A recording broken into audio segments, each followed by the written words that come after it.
గారు. అందరికీ నమస్కారం అండి. ఇక్కడ విచ్చేసిన మీడియా మిత్రులందరికీ, పాత్రికేయులకి అందరికీ, అలానే స్టేజ్ మీద ఉన్న నందమూరి బాలకృష్ణ గారికి థ్యాంక్ యూ సో మచ్ బాబు. ఫస్ట్ వాల్తెర వేరే జరుగుతున్నప్పుడు వంశీ గారు నా దగ్గరికి వచ్చి డైరెక్ట్గా అడిగిన ఒకటి మాట, నీ సినిమా రిజల్ట్తో నాకు సంబంధం లేదు, నేను బాలయ్య బాబు గారితో సినిమా చేయాలి అని స్టార్ట్ చేశారు. అక్కడి నుంచి ఎప్పుడు కలిసినా బాలయ్య గారి గురించి మాట్లాడుకుంటూ ఉండేవాళ్ళం. సినిమా రిలీజ్ అయిపోయింది, తర్వాత మళ్ళీ బాలకృష్ణ గారితో ఓ రోజు మీటింగ్ అని చెప్పారు వంశీ.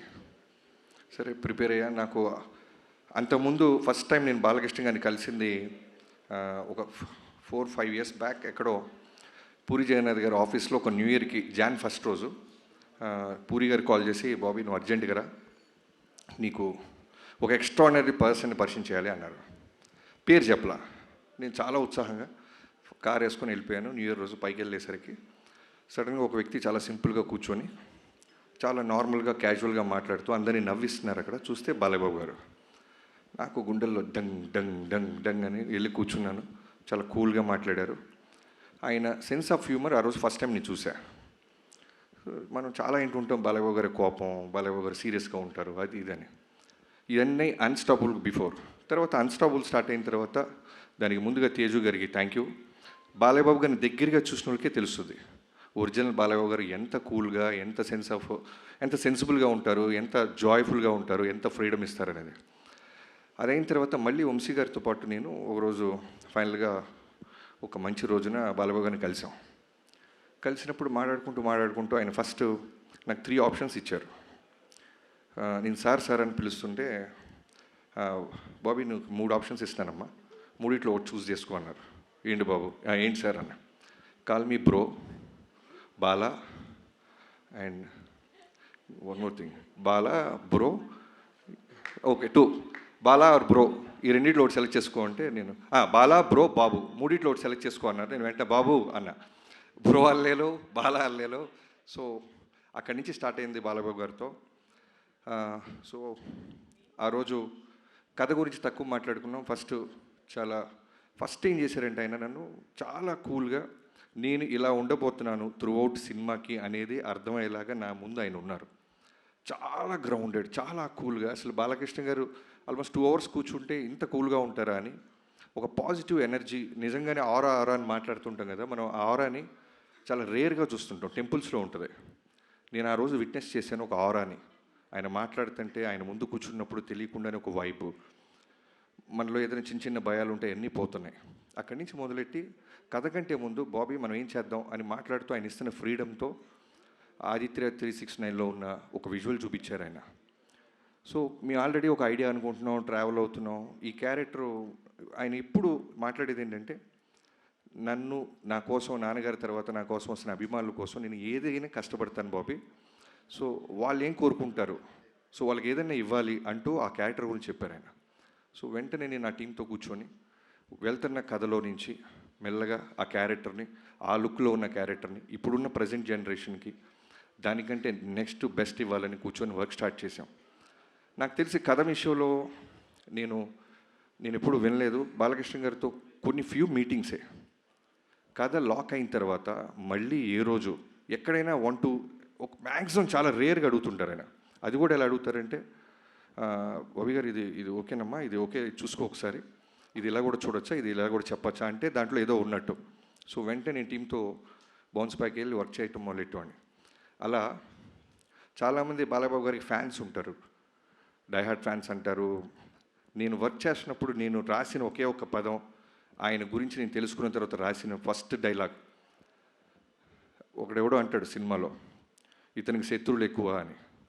దానికి బాలకృష్ణ గారి చేత ఒక మాట చెప్పించా, అరే ఓ సిఐ సాబ్ హమ్కో దుష్మన్ కమ్, జాన్ దేనే వాళ్ళ ఫ్యాన్స్ జాదా హై. సో అది నిజంగా బాలయ్యబాబు గారితో పనిచేస్తే ఫ్యాన్ అవటం కాదు, లవ్లో పడిపోయి అడ్మైరర్ అయిపోయి మనం ఫాలోవర్ అయిపోతాం. అంటే ఒక సినిమా రన్నింగ్లో ఉన్నప్పుడు నాకు ఏ రోజు కూడా మళ్ళీ ఈ హీరోతో ఇమీడియట్గా చేయాలి, మళ్ళీ కథ రెడీ చేయాలని ఏ రోజు అనిపించలే. ఫస్ట్ టైం నా కెరీర్లో మళ్ళీ బాలకృష్ణ గారితో మళ్ళీ దీనికంటే బెస్ట్ కథ చేయాలని ఆలోచనలు మొదలని. అలాంటి బాలయ్యబాబు గారు ఆరా అది. ఎంత ఫ్రీడమ్ ఇస్తారంటే ఇవాళ రోజున డాకు మహారాజ్ గురించి అందరూ పొగుడుతున్న విజువల్స్ బాగున్నాయి, యాక్షన్ బాగుంది, అన్నీ బాగున్నాయి అంటున్నా. దానికి కారణం ఆయన ఇచ్చిన ఫ్రీడమ్. ఎంత అట్మోస్ట్ రెస్పిస్తారంటే డైరెక్టర్గా, అది నాకు ఆనందం కన్నా విపరీతమైన బాధ్యతని, బరువుని పెంచేసింది. ఈయన ఇంత నమ్మేస్తున్నారు వాళ్ళని.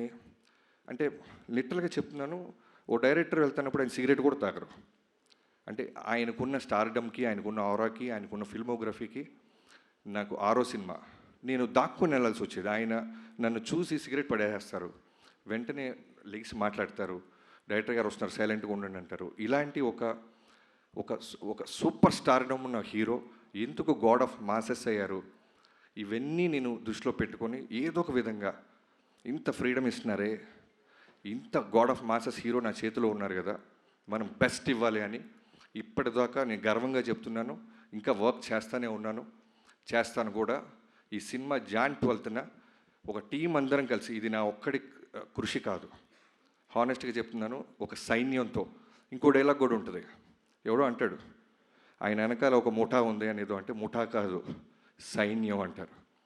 సో అలాంటి ఒక సైన్యం స్టార్ట్ చేస్తే డిఓపి విజయ్ కార్తిక్ కన్నన్ గారు. నేను జైలర్కి ముందే ఒకసారి ఎప్పుడో మాట్లాడాము, నేను వంశీ గారు. అంటే ఏమైపోయిందంటే వంశీ గారు తను కూడా అంతే, చాలా చాలా అంటే బాలకృష్ణ గారికి బెస్ట్ ఇవ్వాలి బాబీ, బెస్ట్ ఇవ్వాలి బాబీ అనేది మనోడు ఎప్పుడు కలిసిన. సో విజయ్ కార్తిక్ కన్నన్ గారి గురించి అడగంగానే వెంటనే టచ్లోకి వెళ్ళి ఆయన పిలిపించి కథ చెప్పడం జరిగింది. సో విజయ్ గారిని ప్రాజెక్ట్లో తీసుకురావడానికి ఫస్ట్ నేను థ్యాంక్స్ చెప్పాల్సింది వంశీ గారితో పాటు ఈక్వల్గా తేజు గారికి. సో నేను తేజు గారికి చెప్పి ఫిల్మోగ్రఫీ అంతా పంపించి, నేను వంశీ గారు ఇలా అనుకుంటున్నాం, ఒక కలర్ ప్యాలెట్ మారుద్దాం, నాన్నగారిని అందంగా చూపించాలి. నా స్వార్థం ఏంటంటే బాలకృష్ణ గారిని ది బెస్ట్ లుక్ ఇచ్చాడు బాబీ అనిపించాలి తేజు గారు అంటే. వెంటనే నాన్నగారితో మాట్లాడి విజయ్ గారి ఫిల్మోగ్రఫీ చూపించగానే ఇమీడియట్గానే యాక్సెప్ట్ చేశారు. సో జనరల్గా ఒక సినిమా అయిపోతుంటే మనం చాలా పనులు అయిపోయినట్టు ఉంటుంది, కానీ ఈ సినిమాకి చాలా ఎమోషన్గా ఉంది. ఒక బెస్ట్ డిఓపితో పనిచేశాను, ఒక బ్రదర్ అనాలా, తమ్ముడు అనాలా, అన్న అనాలా. అంటే ఒకసారి ఎప్పుడో నాకు ఎక్కడో ఒక సేయింగ్ విన్నా, ఒక సినిమా డెలివరీ చేయాలంటే 24 క్రాఫ్ట్స్ ఒక డైరెక్టర్కు ఉన్న విజన్ని వాళ్ళు కూడా అలానే చెడగొట్టకుండా ఇమాజిన్ చేయాలి. బెటర్ చేయకపోతే పర్వాలేదు కానీ చెడగొట్టకూడదు. సో విజయ్ గారితో మొదలెట్టి నేను కథ అనుకున్నది ప్రతిరోజు, అంటే షూటింగ్కి జనరల్గా వచ్చే డిఓపిస్ని చూస్తాం, కానీ రైటింగ్ కూడా వచ్చేవాడు విజయ్ గారు. నాతో పాటు కూర్చుండేవాళ్ళు, నాతో పాటు వాదించేవాళ్ళు, ఎన్నో మాట్లాడుకుండేవాళ్ళం. చాలా గుడ్ సోల్. సో ఇప్పటిదాకా నా కెరీర్ లేని బెస్ట్ ఎందుకు వచ్చిందంటే, నా కథని ఫస్ట్ టైం ఆయన ఐస్తో చూశాడు. బాబీ గారు ఏంట్రా గొడవ పడుతున్నాడు, ఇదా వీడికి కావాల్సిందే అని. First day I still remember Balayya Babu గారి మీద ఒక షాట్ పెట్టాం మనం వెంకట్ మాస్టర్ నేతృత్వంలో. ఆ రోజు అనుకున్నా I took a biggest nice decision. Thank you so much bro, I love you so much. ఈ డాకు మహారాజ్ అనేది నీ కెరీర్స్ బెస్ట్, నా careers best. And Venkatanna, Balakrishna గారితో ఆల్రెడీ 2-3 సినిమాలు చేసావు. సో చెప్పాను కదా ఈ బెస్ట్ ఇవ్వాలి అని, వాళ్ళని కూడా రైటింగ్ టేబుల్ మీదకి పిలిచేవాడిని.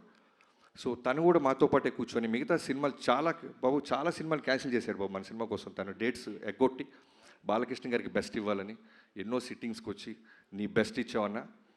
సో ఇంటర్వెల్, ఇంట్రడక్షన్, సెకండ్ హాఫ్లో శాండ్ స్టామ్, ఊచకోత థియేటర్లో అరాచకం, ఇవన్నీ చిన్న పదాలు చూసి ఫీల్ అయ్యి ఇప్పటికీ ఒక 200 సార్లు చూసి ఉంటాం. మా అందరికి అదే వైబ్రేషన్ వస్తుంటే డెఫినెట్లీ తెలుగు ప్రేక్షకుల గురించి నాకు తెలుసు. నిజాయితీగా వర్క్ చేస్తే వాళ్ళు ఇచ్చే ఆదరణ, రెస్పెక్ట్.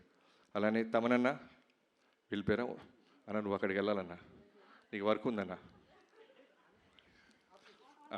చెక్ అన్న అన్న ఇక్కడ మైక్ ప్రెస్ వాళ్ళు ఉన్నారు కాబట్టి అన్న. ఆయనకైనా చిన్నవాడిని గురు లైఫ్లో పెద్ద పెద్ద మాటలు లైఫ్లో ఉన్నా. నాకంటే తర్వాత పుట్టేవన్నా నువ్వు? అవును, డెఫినెట్గా. ఓకే, తర్వాత మీ మదర్తో మాట్లాడతాను. Thank you, please. So already Balayya Babu గారిది, తమన్ గారిది కాంబినేషన్ తెలుసు. సో ఈ సినిమాకి ఏంటంటే మోర్ దెన్ సాంగ్స్, అంటే ఈక్వల్గా సాంగ్స్తో పాటు నాకు కావాల్సింది విపరీతమైన బ్యాక్గ్రౌండ్ స్కోర్. బాలయ్య బాబు గారి మీద మేము తీసిన విజువల్స్ అయి ఉండొచ్చు, మేము ఖర్చు పెట్టిన లొకేషన్ సెట్స్ అయి ఉండొచ్చు, సాలిడ్ ఒక ఇంగ్లీష్ బీజిఎమ్స్ ఏదో ఉండాలి. ఎక్కడో తమిళ సినిమాలు చూసి మనం వాళ్ళ రిఫరెన్స్లు మనం వింటున్నామే, మనవి కూడా రిఫరెన్స్లు అవ్వాలి కదా, మన సినిమా ఎందుకు అవ్వకూడదని తమన్ గారిని కలిసాం. సో తమన్ గారు నిజంగా చెప్తున్నాను, ఇందాక నేను బాలబాబు గారు అదే మాట్లాడుకుంటున్నాం, స్పీకర్ అంత పెద్ద స్పీకర్ నేల మీద పడింది. సో థియేటర్లలో జాగ్రత్త, స్పీకర్ల కింద కూర్చున్నోళ్ళు జాగ్రత్త, మేమైతే బాధ్యతలం కాదు. అంత బెస్ట్ ఇచ్చామన్నా. అండ్ యుగేంద్ర గారు అదే చెప్తున్నాను కదా, ఒక సైన్యంగా మన బాలబాబు గారు అందంగా చూపించాలి, బెస్ట్ ఇవ్వాలని వెళ్తాను. నాతో పాటు వచ్చిన సైన్యంలో యుగేంద్ర గారు ది బెస్ట్ వర్క్ ఇచ్చారు. శాండ్ స్టామ్ అది క్రియేట్ చేయటం, ఒక జనరల్గా యానిమల్స్ జోలికి, ఫైర్ జోలికి, వాటర్ జోలికి వెళ్ళకూడదు సినిమాలో. చాలా కష్టమైన క్రాఫ్ట్స్ అవి, ఎగ్జాక్ట్గా మనం అచీవ్ చేయలేకపోతే ఇప్పుడు వస్తున్న సోషల్ మీడియా చూస్తున్నాం, ఖాళీగా ఉన్న వాళ్ళందరూ దాని మీద పడిపోతారు. అలాంటిది యుగేంద్ర గారు ది బెస్ట్ ఇచ్చారు. యుగేంద్రజీ, నేను ఎందుకు ఇందాక మీరు మాట అన్నారు, బాబీ చాలా స్పేస్ ఇస్తున్నాడు కెమెరామ్యాన్కి, ఎడిటర్కి, మాస్టర్కి, మీకు అంటే, అది నేను బాలబాబు గారి దగ్గర చూసా. ఆయన కథను నమ్మిన తర్వాత డైరెక్టర్కి వదిలేస్తారు.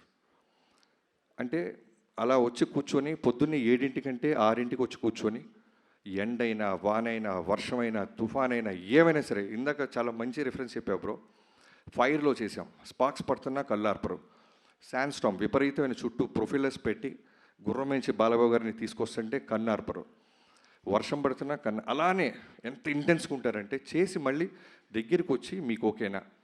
తర్వాత చాలా గుడ్ క్వాలిటీ ఏంటంటే బాలబాబు గారికి డ్రామాలు ఇష్టం ఉండవు, ఓవర్ యాక్ట్ చేయకూడదు ఎవడు. అది నేను 3-4 డేస్లో అర్థమైపోయింది. మనం వెళ్ళిపోయి బాబు బాబు అంటే ఆయనకి నచ్చదు. అలానే ఫ్యాన్స్ ఎవరైనా వచ్చి కాళ్ళ మీద పడుతుంటే నచ్చదు. మీరు మీ పనులు చేసుకోండి, మా పనులు మేము చేసుకుంటున్నాం. అంతగా ఫ్యాన్స్ని ప్రేమిస్తారు ఆయన. అవుట్డోర్స్కి ఫ్యాన్స్ వస్తే తిడతారు, ఎందుకు ఇంత దూరం వచ్చారు, మీకు పనులు ఉన్నాయి కదా, జాగ్రత్తగా వెళ్ళండి దారిలో అని. సో మిగతా నా రైటింగ్ టీం, బాబాయ్ మోహన్ కృష్ణ గారు, మీరు మీకు తర్వాత చెప్తాం, మీరు బాలకృష్ణ గారితో మీరు వేసిన జోకులన్నీ చాలా ఉన్నాయి, రికార్డ్ చేసాం, అన్నీ తర్వాత ప్లే చేస్తాం. సో మోహన్ కృష్ణ గారు నాది ఆల్మోస్ట్ నా 2003 నుంచి నా జర్నీ, ఒక రక్త సంబంధం లేకపోయినా బాబాయ్ అని పిలవటం మొదలెట్టాను. నాతో పాటు నిరంతరం నాతో పాటే ఉంటాడు ఆయన. ఆయన కొడుకు ఎదుగుతుంటే ఎంత ఆనందపడతాడో నాలో ఆయన కొడుకుని చూసుకుంటాడు. అలానే చక్రి నా ఫ్రెండ్, నాతో పాటు త్రూ అవుట్ సినిమాలో ఉన్నాడు, ఫ్యామిలీకి నాలాగే దూరంగా ఉన్నాడు, ఎన్నో ఎఫర్ట్స్ పెట్టాడు. బాలబాబు గారికి బెస్ట్ ఇవ్వాలి, బాలబాబు గారు బెస్ట్ ఇవ్వాలి, మా బాబాకి బెస్ట్ ఆపర్చునిటీ వచ్చింది అని. And Vineeth, thank you so much. Teasers, promos, posters అన్నీ ఎన్నో బాధ్యతలు తీసుకొని నువ్వు టిల్ డేట్ ఎక్స్ట్రాడినరీగా మనం రిలీజ్ చేస్తున్నాం. చాలా స్పీచ్ పెద్దదైపోతుంది గైస్, నిజం చెప్తున్నా, ఈ సినిమాకి చాలా ఫంక్షన్స్ ఉంటాయి. ఇవాళే చెప్తున్నాను, ఎవరైనా ఉంటే మార్క్ చేసుకోవచ్చు, వీడింత బిల్డప్ ఇచ్చాడు ఎక్కడన్నా ప్రమోషన్స్ అని. అనంతపూర్ మేము రాకపోవడానికి కారణం బాలబాబు గారు తిరుపతిలో జరిగిన ఇన్సిడెంట్కి ఇమీడియట్గా రియాక్ట్ అయ్యి, ఇలాంటి టైంలో మనం సెలబ్రేట్ చేసుకోవటం న్యాయం కాదు బాబీ, నా ఫ్యాన్స్ అర్థం చేసుకుంటారు, వాళ్ళు ఎంతో ఖర్చు పట్టారు, ఎంతో కష్టపడ్డారు. ఆల్మోస్ట్ 3-4 డేస్ నుంచి ఒక పండగగా వాళ్ళ దేవుడు వస్తున్నట్టు వాళ్ళందరూ రెడీ అయిన వాళ్ళు, ఒక్క బాలబాబు గారు ఫోన్ కాల్తో ఎవరు నెగిటివ్ అవ్వలేదు, ఎవరు అప్సెట్ అవ్వలేదు, సినిమా కోసం ఆగారు. ఒక ఎమ్మెల్యేగా బాలబాబు గారి మనసు అది, ఒక క్యాన్సర్ హాస్పిటల్ అధినేతగా బాలబాబు గారి మనసు అది అని అర్థం చేసుకున్నారు. నేను ఎక్కడో ఇంటర్వ్యూలో కూడా చెప్పా, బాలబాబు గారి ఫ్యాన్స్ బాలబాబు గారిలాగే ఉంటారు, చాలా వరకు స్ట్రైట్ ఫార్వర్డ్, నచ్చినా నచ్చపోయినా. లైక్ ఎగ్జాంపుల్ వంశీ, తనకు నచ్చిన ప్రమాదమే, నచ్చపోయిన ప్రమాదమే. నచ్చితే పెద్ద పెద్ద స్టేట్మెంట్ చేస్తాడు, భయవేస్తుంటుంది, నచ్చకపోయినా అలానే ఉంటుంది. వంశీ గారు ఎంత ఫ్రీడమ్ ఇస్తారంటే, మా 130 రోజులు షూటింగ్ జరిగితే నాకు తెలిసి హార్డ్లీ ఒక 5-6 టైమ్స్ వచ్చి ఉంటారండి. యావిడికి రమ్మంటే పర్లేదు గురువు మీరు చూసుకోండి అంటారు. సినిమా అంతా రెడీ అయిన తర్వాత వచ్చి రావటం మొదలెట్టాడు. అంత స్పేస్, అంత ఫ్రీడమ్ ఇచ్చేవాడు వంశీ గారు. Thank you so much. I hope మీ డ్రీమ్ 15 ఏళ్ళగా వెయిట్ చేస్తున్న మీ డ్రీమ్ని ఈ సినిమాతో మనం బెస్ట్ ఇస్తున్నాం. మీరు ఇంకా బుక్ మై షో ఆ గొడవలో ఉన్నారు, ఓకే క్యారీ ఆన్, మన సినిమా కాబట్టి. అలానే editors Niranjan, thank you Niranjan, thank you so much, మీకు నిద్ర లేకుండా చేస్తున్నాను. అలానే Reuben bro, thank you so much, నువ్వు ఈ సినిమాకి ఇచ్చిన బెటర్మెంట్ కట్ చాలా చాలా హెల్ప్ అయింది. అంటే ఇటు సినిమాని చాలా పై స్థాయికి తీసుకెళ్ళింది. అండ్ శేఖర్ మాస్టర్ గారు and Shankar master, thank you so much. And Avinash Kolla గారు, నేను ఫస్ట్ టైం అవినాష్ గారితో పనిచేస్తున్నాను, ఆర్ట్ డైరెక్టర్. అంటే చెప్పాను కదా, నేను జనరల్గా దేవుణ్ణి, ముహూర్తాన్ని నేను నమ్ముతాను, కానీ బాలబాబు గారిని చూసిన తర్వాత వాటి వైబ్రేషన్ నిజంగానే నాకు అర్థమైంది. ఏ ముహూర్తాన ఆయన కథ విన్నారో, ఏ ముహూర్తాన్ని ఆయన సినిమా పూజ ముహూర్తం పెట్టారో నాకు తెలియదు. ఆ రోజు నుంచి అన్నీ ఈ సినిమాకి పాజిటివ్ జరుగుతూనే ఉన్నాయి. అలానే అవినాష్ గారు one of the best art director. ఏ రోజు కూడా మాకు ఇది కాదు, ఇది అవ్వదు అని లేదు. జైపూర్, రాజస్థాన్, ఎక్కడికైనా వెళ్ళు, ఆ వరల్డ్లో అక్కడికి వస్తున్నారు, అక్కడ క్రియేట్ చేశారు. ఇక్కడికి వచ్చిన తర్వాత మాకు ఏదైనా బ్యాలెన్స్ ఉందంటే ఆ వరల్డ్ మొత్తం మాకు తీసుకొచ్చి పెట్టేవాళ్ళు. Thank you Avinash ji, thank you so much. మీలాంటి ఒక టెక్నీషియన్స్తో నాకు ఈ సినిమాలో దొరకటం నిజంగా ప్రౌడ్గా ఫీల్ అవుతున్నాను. Thank you so much.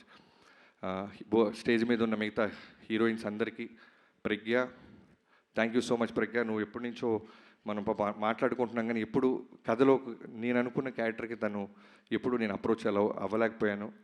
ఎగ్జాక్ట్గా ప్రజ్ఞకి నేను కాల్ చేసినప్పుడు నేను ఇప్పటికీ నాకు ఆ వైబ్రేషన్ వస్తే తను తిరుమల దేవస్థానానికి వెళ్ళి బయటికి రాగానే నేను కాల్ చేశానంట. సో ఒక సినిమాకి మంచి జరగాలంటే అన్నిటినీ ఆ దేవుడు భగవంతుడు ఇస్తాడనటానికి ప్రజ్ఞ ఒక one of the example. Thank you Pragna. Okay, thank you. అలానే శ్రద్ధ, ఈ సినిమాలో నీ క్యారెక్టర్ గురించి ప్రీ రిలీజ్ ఫంక్షన్స్లో తక్కువ మాట్లాడాలి, ఎందుకంటే I can't reveal it, but you are the best చేసావు. ఎంత ఓపిక్గా ఎన్ని ఎన్ని ఎన్ని సైన్లైనా సరే డైరెక్టర్ గారికి మీకు ఓకేనా, చిన్న వాయిస్ పెంచాలన్నా, డౌన్గా మాట్లాడానన్నా, thank you so much. And Urvashi అనగానే జనరల్గా సాంగ్స్ కోసం పిలుస్తారు, ఐటమ్ సాంగ్ చేసి పంపిస్తారు. ఇలా అనుకుంటున్న ఊర్వశిని మేము నిజంగానే ఈ సినిమాలో ఒక కీ క్యారెక్టర్గా వాడాం. చాలా చాలా అందంగా చూపించాం, చాలా బాగా చేసిన అమ్మాయి. Thank you Urvashi. ఈ సినిమాతో నువ్వు ఇంకా పెద్ద సినిమాలు చేస్తావని నేను నమ్ముతున్నాను. అండ్ ఈ సినిమాలో చాలామంది క్యాస్టింగ్ క్రూ ఉన్నారు, లైక్ చాందిని చౌదరి, తను హీరోయిన్గా చేసినా సరే మేము ఒక ఇంపార్టెంట్ క్యారెక్టర్ ఉందనగానే మా సినిమా పట్ల బాలయ్యబాబు గారి పట్ల ఉన్న రెస్పెక్ట్కి తను యాక్సెప్ట్ చేసి ఈ సినిమాలో చిన్న క్యారెక్టర్ అయినా చేసింది. అండ్ బాబీ డియోల్ గారి గురించి చెప్పాలంటే మేము ఏదైనా డెసిషన్ తీసుకునే ముందు ఫస్ట్ వన్స్ మేము లాక్ అయ్యే ముందు నేను వంశీ గారు బాలయ్యబాబు గారి దగ్గరికి వెళ్ళినప్పుడు ఒక 4-5 పేర్లు చెప్తుంటే ఆయన వెంటనే సడన్గా బాబీ డియోల్ కరెక్ట్ బాబీ అన్నారు.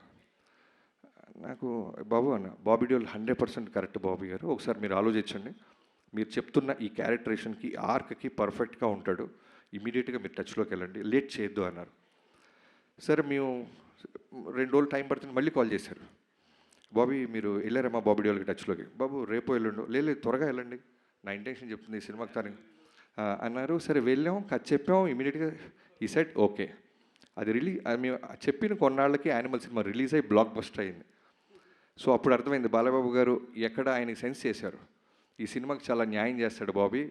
ఆ తర్వాత వెళ్తే అంటే డేట్స్ అలాట్ అవ్వటం కష్టం అవుద్ది, చేయొచ్చు బాబీ డియోల్ గారు, కానీ మేము అనుకున్న డేట్స్కి వస్తాడో రాడో అని ముందే పంపించారు.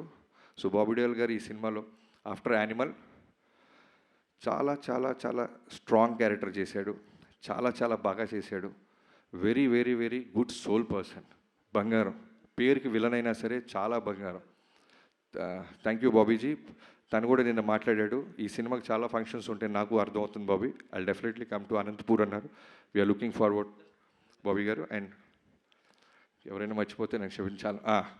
ఇక్కడ స్టేజ్ మీద నాకు రాగానే ఇందాక కొంతమందిని చూస్తే మనకి జనరల్గా చిన్న పోలీసు చూడగానే దొంగకి చిన్న భయం ఉంటుంది, అలా భర్త గారిని చూస్తే నాకు చిన్న చలక్క పెడుతుంది. ఎందుకంటే బాలయ్యబాబు గారు కథ ఓకే అన్నారు, క్యారెక్టర్ ఏదో ఆయనకి పెద్ద కథ కూడా వింటారు, ఆయన ఒక క్యారెక్టరు, ఫ్యాన్స్ ఎలా మనల్ని ఎక్స్పెక్ట్ చేస్తుంటారు వాటి మీద ఫోకస్ చేస్తారు. ఓ రోజు ఎప్పుడు తేజు గారు టచ్లో అన్నారు, బాలయ్యబాబు గారు ఓకే అన్నారు, పిల్లలదే ఉందని సరదాగా వెళ్ళిపోయా, కథ చెప్పడం మొదలెట్టా. అంతా అయిన తర్వాత నవ్వారు, అన్నీ అయిపోయిన తర్వాత మెల్లగా పిన్ పాయింట్ స్టార్ట్ చేశాడు భర్త గారు. నాకు లోపల అర్థమవుతుంది, అమ్మో ఎవరు చాలా మాస్టర్ లాగా ఉన్నాడు బాబు అని. కొంతమంది అడుగుతుంటే అర్థమైపోద్ది, అడగాలి కదా అని అడుగుతారు, బట్ మనం రెస్పెక్ట్ ఇస్తాం, చాలా విన్నట్టు వినయంగా నటిస్తాం. కానీ సీరియస్గా చెప్తున్నాను బ్రదర్, ఆ రోజు నువ్వు అడిగిన పాయింట్స్ నిజంగానే చాలా ఎక్స్ట్రాడినరీ క్వశ్చన్స్ అడిగాడు. సో అవన్నీ నేను వచ్చి టీంతో నాకున్న అలవాటు ఏంటంటే వెంటనే ఎవరు అడిగినా సరే నేను ఎందుకు అడుగుతున్నారు కామన్గా ఈ పాయింట్ అని వచ్చి టీంతో కూర్చొని నా టీంతో వర్క్ చేస్తాను. అలా వర్క్ చేసిన తర్వాత చాలా బెటర్మెంట్స్ జరిగినాయి.